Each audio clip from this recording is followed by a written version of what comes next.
こんにちは、学びオタクです。今回はレジェンド BB シリーズから SD ガンダムガイデン、ガンダムフォースのコマンドガンダムを制作していきます。コマンドガンダムは武者ガンダムやナイトガンダムとは異なり、現代の兵器や特殊部隊をモチーフにしたデザインが特徴です。懐かしいデザインですよね。特に40代の方には非常に思い出深いキットかと思います。今回はその魅力をしっかり引き出すべく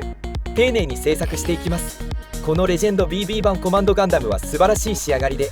塗装しなくても非常にかっこよく完成するのがポイントです。特に武器パーツにはスターブライトアイアンのようなメタリック塗装がすでに施されていて、リアル感がバッチリです。さらに頭部のアンテナにはシルバーメッキが施されており、細部までこだわりが感じられます。今回のコマンドガンダムの制作ポイントは、シルバーのメッキ剥がし、肉抜き穴埋め、 UV レジンを使ったスコープのレンズ表現、黒立ち上げ塗装です。では早速仮組みのためにパーツカットとゲート処理をしていきます。仮組みを行うことで全体のバランスやパーツのはまり具合、合わせ目の有無、肉抜き穴の確認など後々の作業がスムーズになるのでおすすめです。私学びオタクは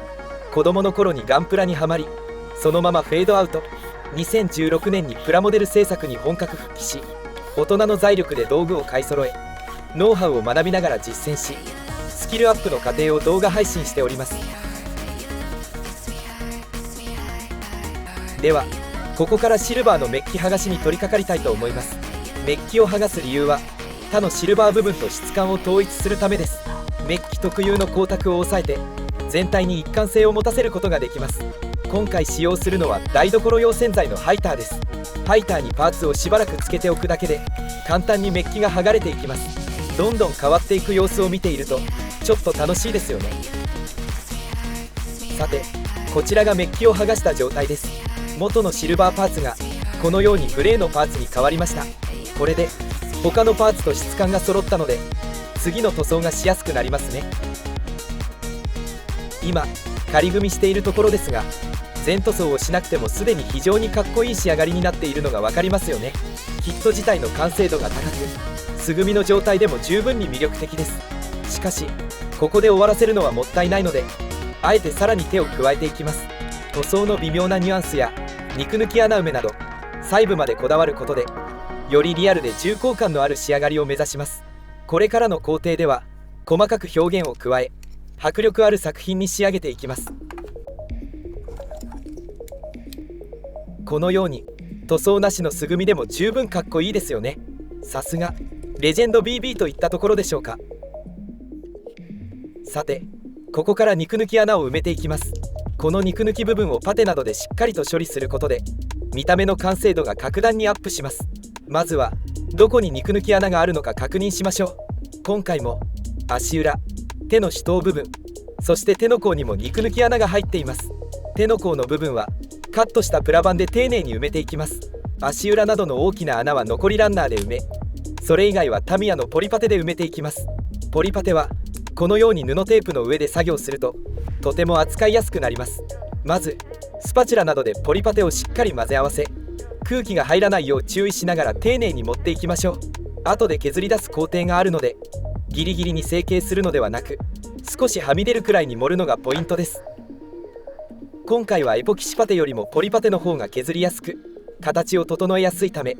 私はこのような肉抜き穴の処理にはポリパテを使うことが多いです。こちらがしばらく乾燥させた状態のものです。このように少しはみ出るくらいにポリパテを盛るのがポイントです。それではここからペンサンダーを使って削り出していきます。まずは手の手刀部分から削っていきます。丁寧にペンサンダーを使い少しずつ形を整えていきました。また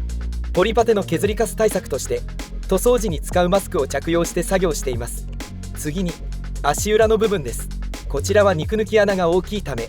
ところどころデザインナイフで形を整えながらペンサンダーで削り出しました。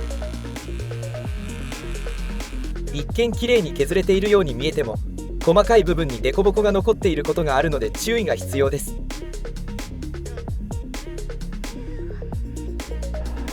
さて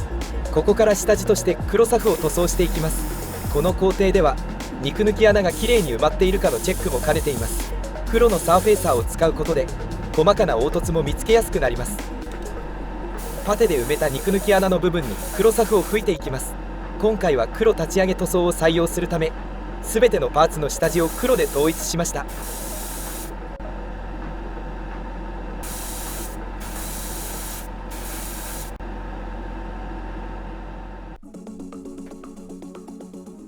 一見きれいに肉抜き穴を埋めたように見えても、黒サフを吹くと細かな凹凸や傷が浮き彫りになります。そこで溶きパテを使い、ヤスリで丁寧に削ることで滑らかな表面に仕上げていきます。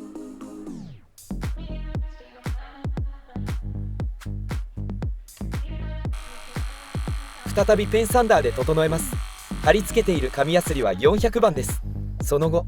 600番台のスポンジヤスリを使ってさらに手を加えています。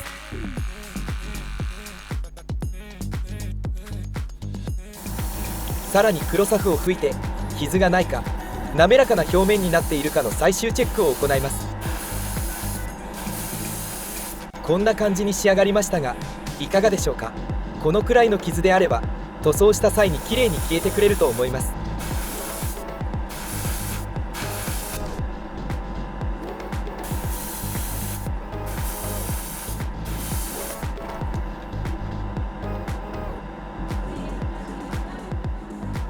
では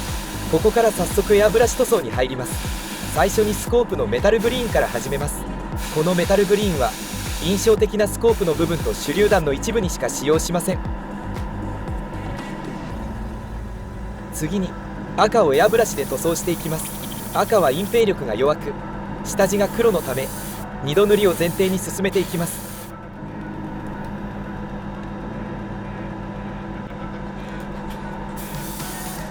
このように一度塗っただけでは下地の黒がうっすらと見えてしまいますね。2度塗りを終えた赤は艶消し仕上げにします。艶消しクリアをムラが出ないようまんべんなく吹きつけていきます。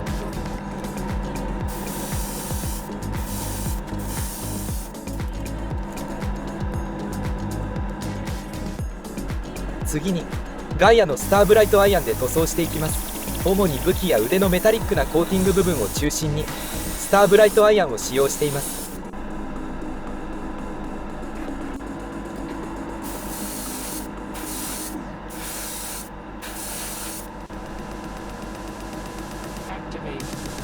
手のパーツについては手の甲をスターブライトアイアンで、手のひらや指をブルーグレーで塗り分けたいと思います。重機にはこのスターブライトアイアンがよく映えますね。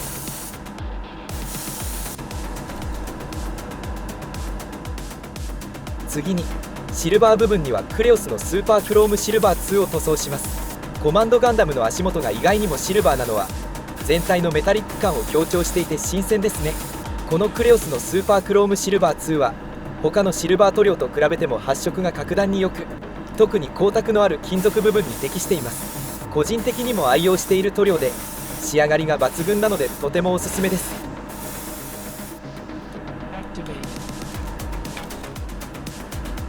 コマンドガンダムのオリジナルカラーではイエローで表現されているパーツを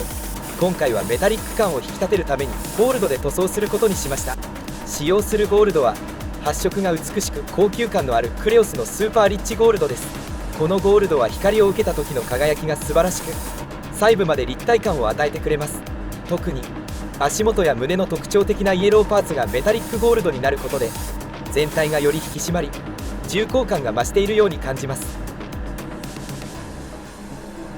手のひらや指の部分にはガイアのブルーグレーで塗装します。メタリックな質感が多い中で艶消しのブルーグレーが加わることで質感に変化が出て全体のバランスが引き締まる良いアクセントになるかと思います。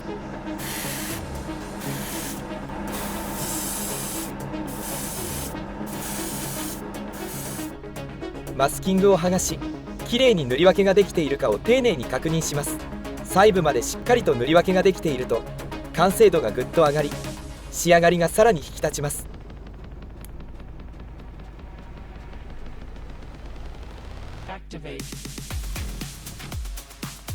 さて、ここからは UV レジンを使ったスコープ表現に入ります。使用するのは100円ショップで手に入る UV レジン液です。UV ライトを照射することで簡単に硬化でき、この性質を生かしてスコープ部分のリアルな表現を試みました。手順はとても簡単です。まずスコープ部分に UV レジン液を垂らし、次に UV ライトを照射して硬化させます。あとはしっかりと固まるのを待てば完成です。手軽に立体感が出せて、よりリアルな仕上がりになります。いよいよ本キットの最後のポイント、黒立ち上げ塗装でライトグリーンを塗装していきます。黒立ち上げ塗装にすることでコマンドガンダムに重厚感と奥行きを持たせる狙いです。まずは印象的な頭の部分から塗装を始めます。中央部分にしっかりと色を入れ、端の部分は軽く塗ることで自然なグラデーションと陰影を出していきます。兜の塗装についても同様に中央部分にしっかりと色を入れ、端の部分は軽く塗装していきます。これにより自然なグラデーションが生まれ、立体感や陰影が強調されます。細かな部分にも奥行きが出て、コマンドガンダムの重厚な印象をさらに引き立てます。こちらは肉抜き穴を埋めた足の部分に施した黒立ち上げ塗装です。重厚感を出しつつも自然な陰影が感じられる仕上がりになったかと思います。肉抜き穴をしっかり埋めたことでより一体感が生まれ、全体的に落ち着いた印象に仕上がっています。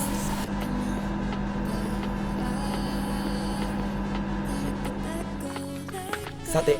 これで全ての工程が完了しましたので、いよいよ最後の組み立てに入ります。ここまで細部にわたって塗装や加工を重ねてきたので、各パーツが揃い完成形が見える瞬間はとても楽しみです。全体の一体感がどのように仕上がるか期待が膨らみますね。今回はレジェンド BB シリーズのコマンドガンダムを製作し、その工程をご紹介しましたが、いかがでしたでしょうか。このキットではシルバーのメッキ剥がしから肉抜き穴埋め、 UV レジンを使ったスコープ表現、黒立ち上げ塗装による陰影付けまでさまざまな工夫を凝らして制作しました。肉抜き穴を埋めることでおもちゃ感をなくし、また黒立ち上げ塗装ではコマンドガンダムらしいワイルドな印象がさらに引き立っているかと思います。ということでコマンドガンダムの評価はこちら。レジェンド BB のコマンドガンダムは特に塗装を加えなくても十分に格好よく仕上がる点が特徴です。成型色も美しく、接着剤を必要とせず、パーツの組みやすさやパーツポロリが少ない構造も相まって初心者でも非常に作りやすいキットです。今回のように少しだけ手を加えてあげることでより個性が際立った仕上がりが楽しめます。特にコマンドガンダムは SD ガンダムの中でも隠れた人気のキャラクターで、アーノルド・シュワルツェネッガー氏をイメージにしたゴリラ感のあるデザインも魅力ですよね。武者ガンダムやナイトガンダムに注目が集まりがちですが、コマンドガンダムもまた迫力があり、完成するとやはり魅力が強く感じられます。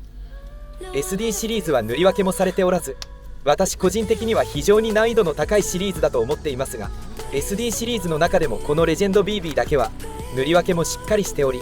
初心者おすすめ度星5つです。40代の方でコマンドガンダムといえばやはり80年代後半から90年代の SD ガンダムブームが思い出深いですよね。 SD ガンダム BB 戦士シリーズで初めてコマンドガンダムを手にした時、